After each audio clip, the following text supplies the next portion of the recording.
Hi, I'm Amber from WTI, and when it comes to makeup, I am pretty picky, and I am really impressed with this setting spray.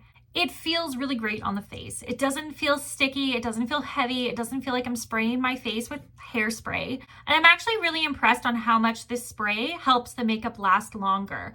Not only does it stay in place where it needs to be, but it helps to just blend everything together so nicely. I really love to use this by spraying it all over my face and then going over it again with my sponge. It really helps to just mix my foundation and the setting spray together, giving that little bit of extra hydration and the extra vitamins and minerals that are in this, gives my skin that extra boost, and it really helps my blush and bronzer to last all day.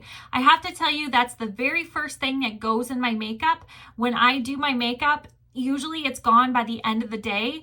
When I have blush or bronzer, it's gone like really quickly. Like I don't even know why I bother with it because it's just gone. But when I wear this, it extends the length of that and it makes it last. It gives it a nice matte finish. But I'm not a huge matte finish person, so I actually combine this with a hydrating primer, and the two together are just golden. So if you're looking for a really great affordable setting spray that doesn't feel sticky or icky on your face, you're gonna wanna try this one. And that is my point of view.